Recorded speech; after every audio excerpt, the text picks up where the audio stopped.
নমস্কার বন্ধুরা, আমি ছন্দা। কেমন আছো সকলে? আশা করি ভালো আছো। আমিও খুব ভালো আছি। আমার আরও একটি নতুন ব্লগে তোমাদেরকে অনেক অনেক স্বাগত জানাই। তো বন্ধুরা, আজকে হচ্ছে মঙ্গলবার। ঘড়িতে এখন ওই 7:30টার মতো বাজে, 7:30-8টার মতো বাজে। তো তোমাদেরকে মঙ্গলবারে ব্লগ অলরেডি শেয়ার করে দিয়েছি। তো তোমাদের কথা দিয়েছিলাম যে আমি আমার ছোটো বাবার আবদারে স্যান্ডউইচ বানিয়েছি। তো তার জন্য আমি বলেছিলাম যে আলাদা একটা ভিডিও শেয়ার করব, কারণ ওই ভিডিওর মধ্যে দিলে এটা অনেকটা লম্বা হয়ে যেত। তো যাই হোক, আমার মতো করে যেমন পেরেছি ফার্স্ট টাইম আমি এইভাবে স্যান্ডউইচ বানালাম। তবে দেখতে যেমনই হোক, খেতে কিন্তু অসাধারণ হয়েছিল। আর তার জন্যই একটু বড়মশাইকে বললাম একটু হেল্প করে দিতে, কারণ সকালবেলা অনেকটাই ব্যস্ততা থাকে। তো ওই পাউরুটির সাইডে যে শক্ত অংশটা থাকে ওটাই কেটে বাদ দিয়ে দিল, আর ওটা একটু সময় লাগবে। তাই জন্য ওকে বললাম এটা করে দিতে। আর ডিমগুলো একটু বলেছিলাম রিং রিং করতে। তো আমাদের বাড়ির যে দেশি মুরগি আছে, সেই মুরগির ডিম তো ছোটো সাইজে, তার জন্য রিং রিং ব্যাপারটা বেশ ভালো লাগছিল না। তো কটা আমি ওইভাবে দিয়েছিলাম। তারপরে আমি আবার ডিমগুলোকে গ্রেট করে দিই। তো একে একে ব্রেডের উপর ক্যাপসিকাম, টমেটো, পেঁয়াজ, ডিম আর চিজ গ্রেট করে দিয়ে একটু গোলমরিচের গুঁড়ো দিয়ে উপর থেকে আর একটা ব্রেড এভাবে চেপে দিয়েছিলাম। তো এইভাবেই কয়েকটা ব্রেড বানিয়ে নিয়েছিলাম, স্যান্ডউইচ বানিয়ে নিয়েছিলাম, আর কয়েকটা ওরকম ডিম গ্রেট করে বানিয়েছিলাম। তো দুটো প্যাকেট এনেছিল ব্রেডের। তো এইভাবে সাইডগুলো বাদ দিয়ে একদমই অল্প অল্প হয়ে গেছে পরিমাণে। তো পবিত্র কয়েকটা খেয়েছিল, সিধুকে টিফিনে দিয়েছিলাম, প্লাস ও বাড়িতেও একটা খেয়ে যায়। সুমনে একটা, আমি একটা, আর আমার বড়মশাই মাচা কুচা যা ছিল সেটুকু খেয়েছে।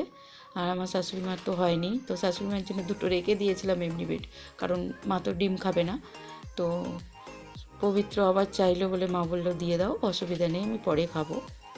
তাই জন্য আবার অগত্যা সবটাই নিয়ে মোটামুটি ওদের দু ভাইয়েরই পেট ভরে খাওয়া হয়েছিল। তো যাই হোক, যে ওদের এতটা ভালো লাগবে আমি ভাবিনি। তো ভালো লেগেছে জেনে আমারও ভালো লাগলো। খুব শান্তি করে পবিত্র খেয়েছে, সিধুও খেয়েছে, টিফিনেও নিয়ে গেছিলো, কোনো অসুবিধা হয়নি। দেখলাম টিফিন পুরো একদম খালি করেই এসেছে।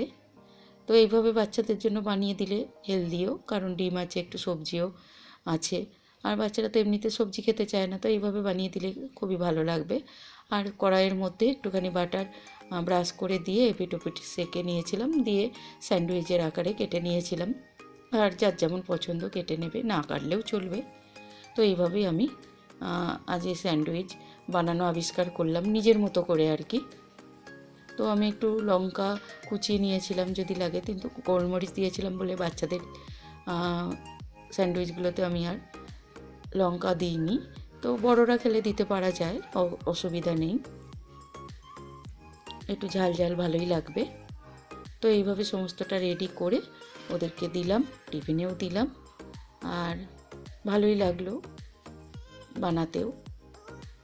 তবে একটু তাড়াহুড়ো থাকলে এসব কি হয় বলো তো, সকালবেলা তাড়াহুড়োর মধ্যে বানালে হবে না, একটু হাতে সময় থাকলে ভালো হয়। আর 2-4টে বানালে টিফিনের জন্য ঠিক আছে, আর বাড়ির সবার জন্য বানাতে গেলে একটু টাইম লাগে বই কি।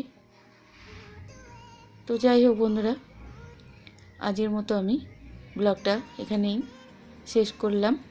তো যদি বন্ধুরা আজকে তোমাদের ব্লগটা একটুও ভালো লাগে, প্লিজ বন্ধুরা একটা লাইক করে দিও, কমেন্ট করে জানিও কেমন লাগলো।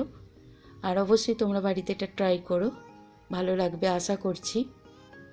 তো যারা অলরেডি আমার চ্যানেলটা সাবস্ক্রাইব করেছো, ভিডিও দেখছো, তাদেরকে অনেক অনেক ধন্যবাদ আর অনেক অনেক ভালোবাসা রইল।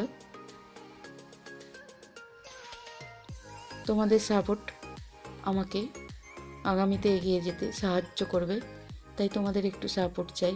ভিডিওটা স্কিপ না করে পুরোটা দেখো আর আমার পাশে থেকো।